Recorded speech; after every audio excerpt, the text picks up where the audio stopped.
The winningest team in baseball also has the most saves, and people who save the most money are winners. So start earning saves by investing in worthy bonds for only $10 each. These bonds earn a fixed 7% APY, and there's no fees, penalties, or minimum balance required, and they can be redeemed whenever you like.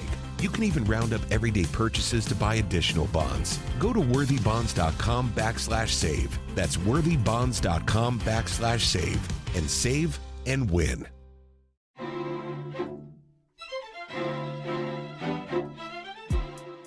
Welcome. You're listening to the Janelle King Show, and I am Janelle King, and this is Extra 106.3. This is where we discuss kitchen table topics that are banned from family gatherings, typically, but they're necessary for a strong republic. We've got to talk about these things, and this show airs every Saturday at 4 p.m., and then you can catch an encore episode every Sunday morning at 9 a.m. on Extra 106.3, and then on Tuesdays, you will be willing to catch my podcast, which is downloaded on the podcast park or wherever you get your podcasts. But if you don't know what's the best option for you, feel free to go to my website, allthingsjking.com. That's allthingsjking.com. And if you're someone who has listened to the show and you have feedback, you have ideas, you just want to talk about something, you want to hear from me, you have a question, join in our Tuss Talks. Tuss Talks is a comment platform that is on the website, it's on the homepage. I got a message recently from someone who gave me a fabulous idea that led into the topic today. You know, I'm listening, I'm reading, I'm responding, and I just like to interact with people. So please do that. As you know, we have started what I call my Hot 24 series. That is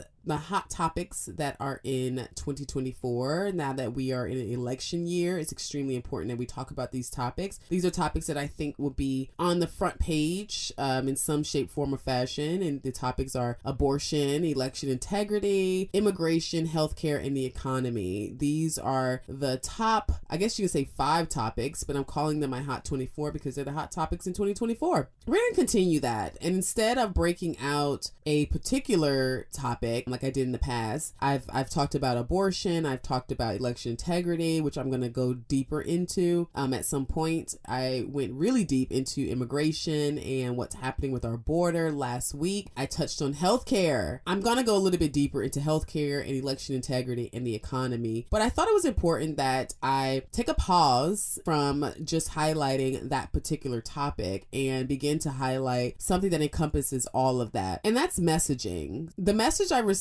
from the person that listened to the show and then went to my Tuss Talks in regards to putting up billboards in some swing states. I'm not going to read all of it. You have to go to the page and see it yourself, but it was really good. It was a great idea. I've took it back to my team, and I think that it's something that we may be able to do a little bit of, but I'm not sure. However, I thought it was just this fabulous idea, and I wanted to continue having the conversation because it got me thinking about where we are today and how messaging is playing a major role in everything. But today I'm going to talk about messaging and packaging the message because there's some key things that I'm noticing. And before we dig into all of that, I have to kind of give you a little bit of a history lesson because when we think about propaganda and we talk about what's happening with propaganda, because that's what messaging really is, and not all propaganda is bad, but that is what it ultimately is, we have to go back and think about the history of propaganda. You know, when I talk about propaganda, I'm referring to information which sometimes, in most cases, is a little bit biased.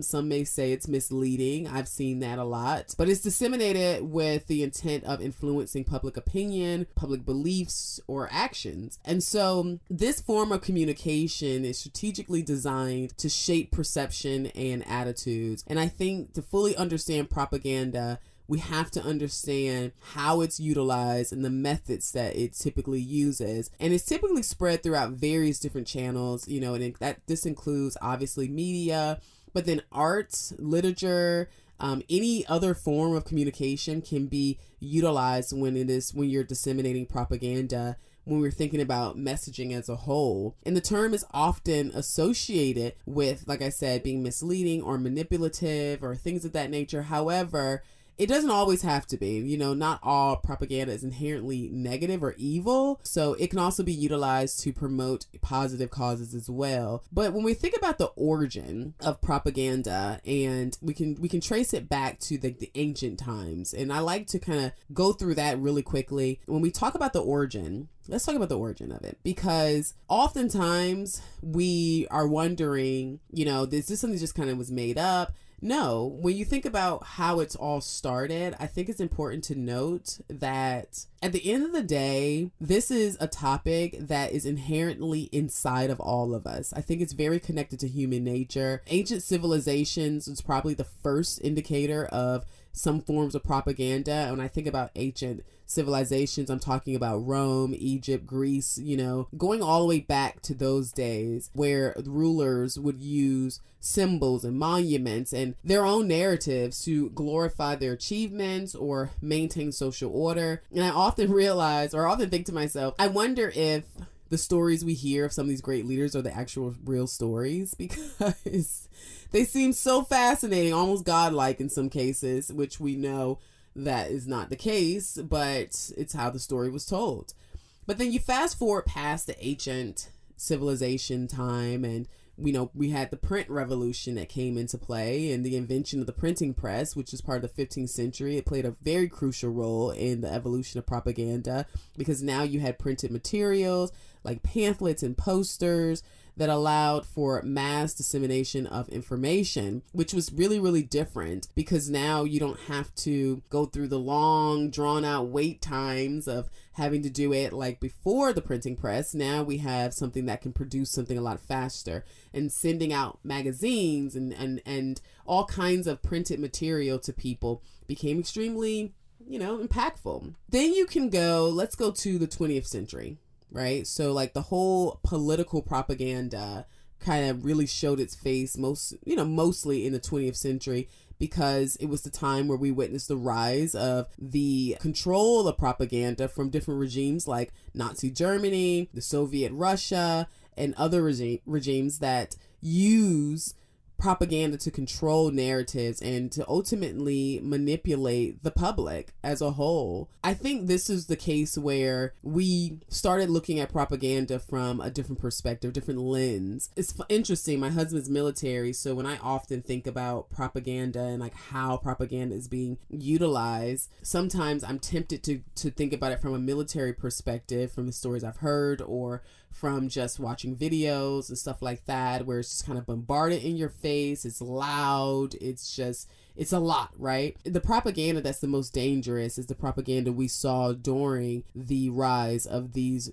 regimes that was really creating chaos and control over the people. I'll never forget that I was talking to my friend Chuck Burke, who is a Jewish man here. He's very, very involved in the Republican Jewish Coalition, and I assisted with supporting an initiative that they were working on with the city of Sandy Springs. And one of the things that we talked about in our conversation that I don't think I will ever forget is he talked about the other elements of how Hitler was able to become who he was. He said to me, and I'm not going to quote it verbatim because I don't remember it verbatim, but it was along the lines of, it wasn't just coming from Hitler, the messaging. The messaging wasn't just coming from Hitler. The messaging was also coming from the bus driver, the person who at the grocery store, who was handing out pamphlets, the people on the corner. The role that the community played in its own demise without knowing it, which was so unfortunate, but it did happen, is something that we don't talk about the most, or we don't talk about much at all. We typically just kind of go to what the message was that was causing people to believe in this and to think that this was a great outcome. But there was a role that was played without you even knowing it. I'm wondering if we are back into that. So if you fast forward to the modern era where we are right now, I would say in the contemporary era, the internet, digital communication has kind of like transformed the landscape of propaganda. Now we have something totally different that we are working with. We're no longer just excited about the printing press. Now we're all digital, and social media, online news, and digital platforms have enabled this rapid and widespread dissemination of information. And it's for both genuine as well as misleading information. So where we are today, while propaganda does have ancient roots, I think the method of disseminating the information has certainly evolved over time, and we've adapted to technology and technological advancements and the changes in our societal structures. So in other words, there's definitely been adjustments to what we agree with and what we stand for and what we see as social norms. But the message has changed. I do think that the method of disseminating the message has changed, but the effects overall has not. And understanding the history of propaganda is essential to being able to recognize these patterns. And today, after the break, we're going to continue this conversation talking about messaging, because messaging matters more than the messenger in so many cases. And I think we are all messengers, whether you're in the grocery store, at the dinner table, at a kid's game. Voters are no longer simply voters today. We're shaping and participating in the conversation. Our voice has certainly been elevated. So when we return, I'm going to further discuss the political narratives a bit more. I'm going to discuss packaging the message and provide some additional tools so that you're not fooled. And at the close of the show, I'm going to go into my opinion as it relates to the difference between messaging with Republicans and Democrats, where we are today. So you're in for a treat. It should be a great show. I'm so excited you joined. I hope you've already learned something. You're listening to the Janelle King Show on Extra 106.3. We'll be right back.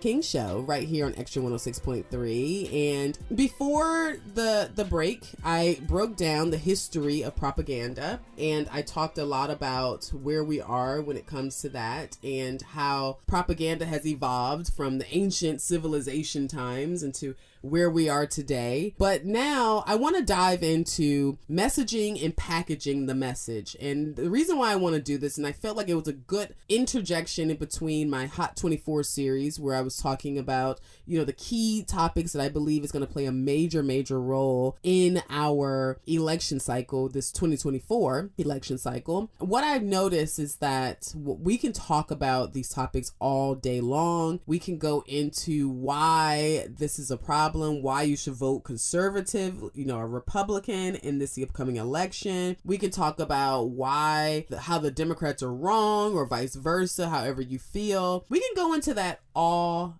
day long. However, I think it's extremely important that we pay attention to how this information is being packaged and presented to us. And the reason why I say that is because during my topic on abortion, which you can go back and listen to, I talked about a young lady whose name is Brittany Watts. And Brittany is a woman who was on a headline and did an ABC News interview where, I think it was ABC, maybe in CBS or someone else, another network, so don't quote me on that. But anyway, she did a recent interview where she stated she was arrested for having a miscarriage, and it did not sound right. It didn't sit right. And as we broke it all down, we saw that there was major context that was missing, much like the story with Norma, who was the original Jane Roe, who was used to be the face of the abortion industry and to push and bring this into the world and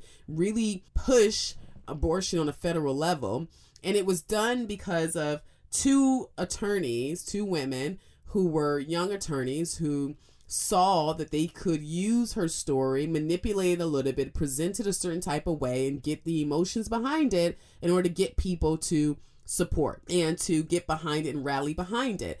Come to find out, the woman stated that she was paid to do it. Before she passed away, she came out and said that it was never her intentions to push for an abortion. She had already had 2 other children. She gave one to her mother who has primary custody, and then the other, I think she put up for adoption. And then this last child that when she was pregnant, they were utilizing this last child as her key focus of this campaign that they were pushing. She ended up putting that baby up for adoption. So she never even had an abortion in her life, but yet she was the face of an abortion. And so, and then we really went into that because it's important that we not allow our emotions to drive everything. So just as a recap, because that was a big political narrative that was played on us, and a lot of people fell for it, and I'm concerned that people will fall for this Brittany Watts story as well. But just as a recap, you gotta know what the elements are of a political narrative and in order to spot them. So the first element is, and it's not necessarily in this order, but these are key elements that have to be a part of your political narrative. You have storytelling. Every political narrative is presented as a story. Then you have framing, which is where you kind of create different frames around the topic that leads to different interpretations. So they're framing the conversation so that you can interpret it a certain way. Your cast of characters, you can't forget the cast of characters, which are people like Brittany Watts or Norma. And it could be one person, it could be a bunch of people like Black Lives Matter, who kind of made the cast of characters. Every Black person, particularly Black men, whether you want it to be it or not, you were in it. So stuff like that. Then you have to think about the messaging, of course. If the narratives are always conveying a specific message, values, or a specific policy position. So you got to pay attention to that. They typically say some of the same things over and over and over again. This is something that I think people are really latching onto. Since I've put this out there and I've started talking about political narratives and really paying attention to this, people have come up to me and said, oh man, I can hear now the consistency. It's amazing once this is turned on how it affects you. And what I mean by that is oftentimes in messaging, you see a consistent message that is reinforced through the narrative. It's just over and over and over again. You're saying the same words, we all have to do this. And for instance, when I hear people say things like, we have to create space for this. We got to create space for this, right? I find myself trying to get these new terminologies out of my head that's being pushed on me. Microaggression. It's a microaggression. Everyone keeps saying it until it becomes a thing. We've never heard that word ever in our lives. But now all of a sudden it's a staple in our communication. And so that's what I mean by looking for repeating the same line or the same words, because consistent messaging definitely reinforces the narrative. And then we talked about another element, which is contextualization. And this is interesting because contextualization is the part of the narrative where they're basically telling you how they want you to think about this and how they want you to receive it. And they're doing it in a very tricky way. It's a very manipulative way of getting you to receive the presented narrative the way they want you to perceive it. So you really have to be careful when it comes to that. And then lastly, you have, or not lastly, I would say next to last, the appeal to your emotions. Oh my gosh. So successful narratives evoke empathy. They evoke concern. They evoke excitement. It's any type of emotional range that you feel, when you're watching a commercial. There was a commercial that came on, I believe it was during the Super Bowl, or maybe it was just around this time, but there was a commercial that I saw, and it was a young kid who was in a different country, and he was being introduced to just a new way of achievement and of thinking, and however they were doing it, it was very emotional, and it made me feel, I felt it. And I saw it as for what it is. It's an ad, it's advertising, it's trying to get me to buy something or participate in something. However, I can't deny that there was a deep appeal to the emotions. So you got to pay attention to that. And lastly, amplification from the media. The media is always going to amplify the narrative if they are in support of it, and the media plays a very crucial role in amplifying and disseminating political narratives in particular. So I really want us to pay attention to that. I really want us to be a part of this conversation and start really looking for these political narratives. So now that we have that in mind, now that we are sure that we have some key elements to listen out for when it comes to political narratives, I think it's important that we talk about packaging the message. And this is really the heart of today's topic, because you can have all the information, You can have all the facts, but if you are not able to package it in a successful way, you're going to find yourself in a position where you're really going to be struggling. So when it comes to messaging, when it comes to packaging your message, what are some key elements that your message has to have? And the reason why I'm talking to you is because, as I stated in the first block, we are all messengers today. It's no longer the news. It's no longer just, mainstream media. As long as you have a social media page, you are a messenger. Every time you post a comment, every time you post anything, an article that you read, you're sharing that. You're aiding in pushing this message. Dare I say, we've all become propagandists because we are out here now pushing our narrative, our message, what we believe out to people. Now, there's a difference with sharing, pushing your message out there, putting it on the main stage, and allowing people to decipher between whether or not they want to receive it or not, and constructing a message so that it will be received a certain type of way. That's different. If I'm just making a statement and you're listening to it, you're like, I wonder what she means by that, or this is what I gathered from it. That's one thing. But I think the problem is when you start seeing people, pushing out what they want you to believe. And then if you don't agree to it or believe in it, then next thing you know, you're finding yourself on the outs. That's when it does become a problem. Since we are all messengers, I think it's important that you know that there are some key elements that should be a part of your package as you are packaging what your message is. And the first is to be clear and simple. Clear and simple. Make sure that whatever you're trying to convey, that it ensures that your main message, the main message that you have in that narrative, is clear and that it's easy to understand. You have to clearly define the purpose of your narrative. Keep in mind that the message you are sending, what is it for? Is it to educate or is it to change perspectives? So be careful how you're sending the message. However, make sure it is clear and make sure that it is something simple. The thing I see the most in politics is that we have a good idea, a good message, but the way we communicate it is just not in the most clear, precise, and simple way. Next, the audience. Who is your audience and what do you understand about your audience?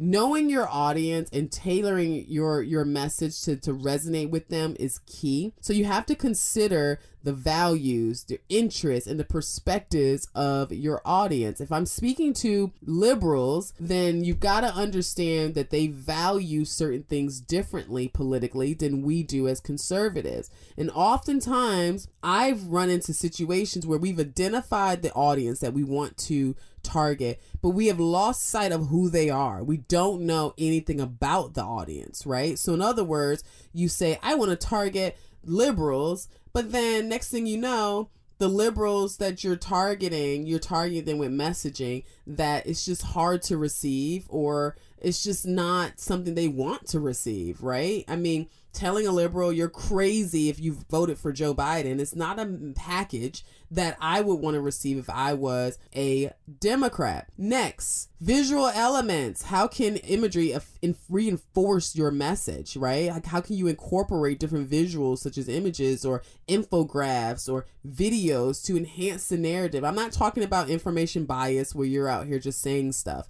But how do you really utilize this stuff to really push it? Something I saw was the Hamas and Israeli war. Gaza and Al Jazeera is showing nothing but death and destruction. They are most certainly utilizing this element in their narrative in order to drive support in their direction. I can't tell you how many people say things like, oh my God, do you see the children playing in the park with no toys? It's just so sad. Now, whereas with Israel, when I went in to watch the video from October 7th, and I'm so grateful that my good friend Chuck allowed me to do that or gave me that opportunity, they took our phones. They didn't want us reposting these images and showing people and like using this, but apparently that is definitely in the works and in the cards for the other side. So visual elements is definitely key, and you have to pay attention to that whenever you are putting together your messaging. Next, consistency. Ensuring consistency in your narrative across different platforms is key. You can't be saying one thing in Twitter and another thing, or on X, and another thing on IG, and another thing in Facebook, and then when you're out with crowds you say something else. You gotta watch this, because hypocrisy is the number one way to kill your witness, to kill your ability to be able to really share what you stand for, because no one will believe you. No one will believe you. And I know that to be a fact, because there were times when I look at what's happening, and I'm a Republican, so I'm going to talk about my side, and I'm going to hold my side accountable. When I see, people say things to me like, oh, such and such is a rhino, I'm not supporting them, they're this, they're that. And then 3 days later, I hear someone who they respect say, oh, I'm supporting this person now. I've forgiven them. I think we should move on. And then all of a sudden it's like, oh, we're all good. We're all friends. I'm seeing this a little bit with those who are supporting RFK, the conservatives that are supporting RFK, who will say things like, oh, well, the Bernie crowd or the Bernie people are not that bad. They want the same things that we want. Now they're willing to neglect or negate some of the other messaging that we're hearing from that side, as it relates to genders and 56 genders and all this other stuff. However, where we can agree, now all of a sudden you're the person. So we have to be careful. We have to be extremely, extremely careful about how we are messaging with our consistency. Consistency does build trust. It does reinforce your message. It is really, really, really important to messaging as a whole. But I really want us to be careful when it comes to making sure we're not being hypocrites, that we're standing in our honest and authentic self, which leads to the next point, which is authenticity. Be genuine, be authentic to your message. Make sure that you have authentic stories that are relatable, that you can really connect to the message, and avoid exaggerations and misleading information, which I don't think is really happening. I think a lot of people are not avoiding it. I think they're encouraging it, but you got to be careful with that. And something else I like to add when it comes to authenticity is to show vulnerability. Can we not all be perfect? Because we're not all perfect. I think it's important that we show our vulnerable side. There are times where I would say something and then I will come back and say, what, I was wrong about that. I don't know if that was the best way to handle that, or that was the best way of messaging that. So making sure that we are authentic, but also showing some vulnerability, showing areas where we can grow, areas of growth, highlighting that is also extremely, extremely important. And then last but not least, another element to having strong messaging and making sure you're packaging your message strongly is having a call to action or a feedback type of mechanism, right? You want to clearly state what the action is that you want from your audience, and take after hearing the message you want it to be clear, the message you want them to take after hearing what it is that you're trying to convey. A strong call to action gives purpose to your story, to your message, to your narrative. It just gives purpose to it. And then requiring feedback is key to establishing a strong connection. So I do think that all of these things play, like I said, such a major, major, major role in all of this. But I do think that sometimes we get a little mixed into our feelings, and oftentimes I see us conveying our emotions rather than our message. We're saying things like the country is falling apart, or I'm so scared that we're losing, and democracy is this and that. And if you think about it, it almost sounds like both sides of the aisle is almost saying the exact same thing, right? The democracy is at stake, the republic is at stake, and all of that is great, but it's so emotional. What do I do with that? If I'm someone who's not politically involved or is active, what do I do when I hear that? Let's make sure that we have a call to action. What do we want you to do? The thing that I'm doing now is I'm posting these little videos to try to educate, particularly our young people, on the basics of politics. I have this hashtag called Vote Responsibly. That's my call to action. My call to action is that you get out there and you vote as a responsible adult, not as someone who has been propagandized into only doing whatever TikTok is telling me to do. And that leads me into tools that I would like to recommend to you so you don't look like a fool, so you are not being utilized and being swayed every which way every 5 minutes on whatever the wind blows the propaganda.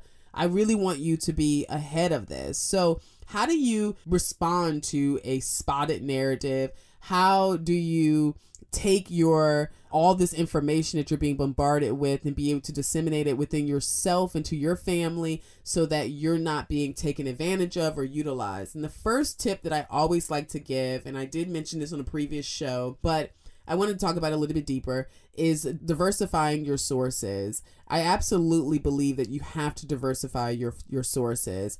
That means incorporating opposing perspectives. So change it up. Listen to all of them.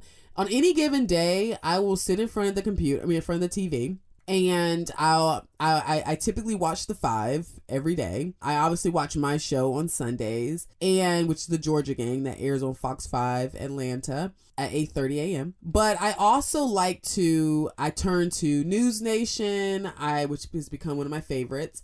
I turn to obviously Fox, MSNBC. I listen to CNN. I listen to Newsmax. So I try to find every single network. And even when it comes to local news, I'll listen to Atlanta News first, as well as Fox 5 or WSB. So I listen to everything. And I think that you need to hear that, because typically they're all talking about the same topic, but you get different angles, and then you can kind of decipher between it. Next, I say check for context. Make sure that you're listening. When I heard the story with Brittany Watts, one of the things that stood out to me was that she said something along the lines of, I was on the toilet, and this is, a little bit graphic, but she said she had a miscarriage, but she said she heard a splash.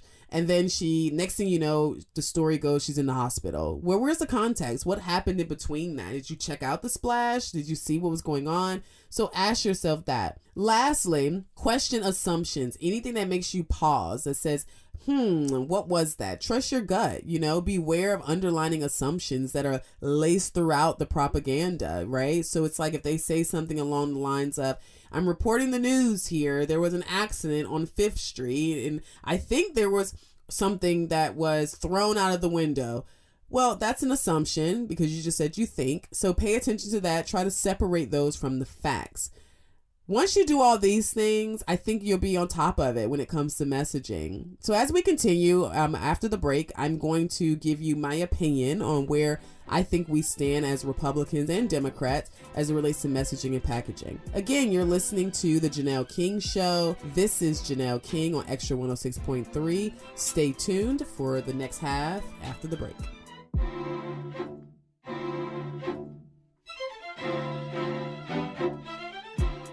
Thank you so much for listening to Let's Talk About It with Janelle King, which is now The Janelle King Show, and it airs right here on Extra 106.3 on Saturdays at 4 p.m. with an encore episode on Sundays at 9 a.m., followed by the podcast, full episode dropping every Tuesday, and you can catch that on the Podcast Park or wherever you get your podcast. Feel free to go to my website, which is allthingsjking.com. allthingsjking.com. Participate in our Tuss Talks, which is just conversations with a bunch of other people who listen to the show and think about a lot of different topics. So feel free to engage there.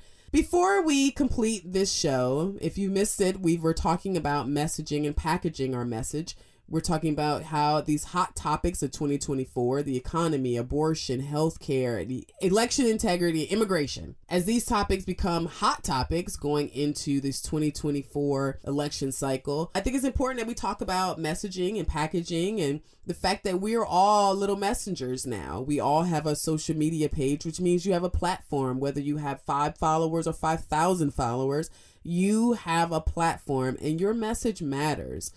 And I'm noticing things as I am pushing forward in politics that I'm a little concerned about. And I'm going to tell you the difference between messaging and packaging as it relates to Republicans and as it relates to Democrats. And again, this is my opinion. This is my assumption. As I said, pay attention to those assumptions. But it's something I've noticed over time. So let me start with Republicans. I feel like Republicans have a great message, but poor packaging, where I feel like Democrats have a poor message and great packaging. Why do I say that? Because oftentimes when I listen to the Republican message, I'm hearing that they are trying to tell us something, that we're trying to convey something to you through statistics or through just data points that we've located through research and travel and conversations and things that just don't add up, that seems to have a linkage towards the message that we are trying to convey. And oftentimes it's quite fruitful, right? We're like, this is something that we've seen. We know it works. I have a personal story that where I've implemented these principles and I've seen a change in my life, and I believe that it will happen to you. And I mean, all of that greatness, right, is there. But we often package it in insults or condescending statements. We often find ourselves saying things that can be hurtful. One of the things that I hear a lot that I don't like coming from the conservative side, particularly when it's messaging to diverse communities or the Black community, is when we say things like, you got to get off the plantation, or they're putting you back on the plantation, or the plantation this and the plantation that. Well, for one, that could be extremely insulting to Black members of the Black community, because we don't want to go back to slavery in our minds. We're trying to move away from that because you keep telling us that we need to move on and move forward and move past it. But at the same time, we find ourselves continuing to be in a situation where we're hearing this over and over and over again. So I think like getting rid of some of those deflammatory or not deflammatory, more inflammatory comments, I think is a way for us to really start focusing in on how are we packaging this message. I've stated before, I've said it publicly, that I love some of the people that we have representing our party. I love our Candace Owens and, the Ben Shapiro's and Matt Walsh's and wherever you are, the Kim Klasichs. I mean, there's so many, myself, that's representing the party. However, I do get concerned when I feel like the messaging is going in a direction that's hurtful or insulting or condescending.